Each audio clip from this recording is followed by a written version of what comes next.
ಸಾಮಾನ್ಯ ಜ್ಞಾನ. ಕೊಟ್ಟಿರುವ ಸುಳಿವಿನ ಸಹಾಯದಿಂದ ಉತ್ತರವನ್ನು ಕಂಡುಹಿಡಿಯಿರಿ. ಚುಟುಕು ಸಾಹಿತ್ಯವು ಕನ್ನಡ ಸಾಹಿತ್ಯದ ಯಾವ ಪ್ರಕಾರಕ್ಕೆ ಸೇರುತ್ತದೆ?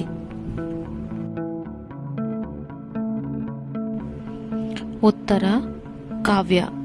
ಚುಟುಕುಗಳು 4 ಸಾಲುಗಳ ಚಿಕ್ಕ ಕವಿತೆಗಳಾಗಿದ್ದು ಹಾಸ್ಯ, ವಿಡಂಬನೆ ಅಥವಾ ಗಂಭೀರ ವಿಷಯಗಳನ್ನು ಒಳಗೊಂಡಿರುತ್ತದೆ. ಶಿವರಾಮ ಕಾರಂತರು ತಮ್ಮ ಯಾವ ಕೃತಿಗೆ ಜ್ಞಾನಪೀಠ ಪ್ರಶಸ್ತಿಯನ್ನು ಪಡೆದರು? ಉತ್ತರ ಮೂಕಜ್ಜಿಯ ಕನಸುಗಳು. ಶಿವರಾಮ ಕಾರಂತರು ಕೇವಲ ಸಾಹಿತಿಗಳಾಗಿರದೆ ಪರಿಸರವಾದಿ ಮತ್ತು ಕಲಾವಿದರಾಗಿಯೂ ಗುರುತಿಸಿಕೊಂಡಿದ್ದಾರೆ. ಜೈಮಿನಿ ಭಾರತವನ್ನು ಯಾರು ರಚಿಸಿದರು? ಉತ್ತರ ಲಕ್ಷ್ಮೀಶ. ಲಕ್ಷ್ಮೀಶರು ತಮ್ಮ ಜೈಮಿನಿ ಭಾರತದಲ್ಲಿ ಕೃಷ್ಣನ ಕಥೆಯನ್ನು ವಿಶಿಷ್ಟವಾದ ಶೈಲಿಯಲ್ಲಿ ನಿರೂಪಿಸಿದ್ದಾರೆ. ಕನ್ನಡ ಸಾಹಿತ್ಯ ಪರಿಷತ್ ಸ್ಥಾಪನೆಯಾಗಿದ್ದು ಯಾವಾಗ?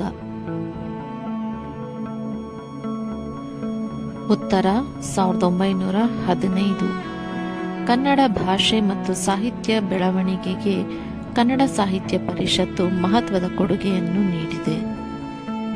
ಕನ್ನಡದ ಪ್ರಮುಖ ಕವಿಗಳಲ್ಲಿ ಒಬ್ಬರಾದ ದ ರಾ ಬೇಂದ್ರೆಯವರ ಕಾವ್ಯನಾಮ ಯಾವುದು?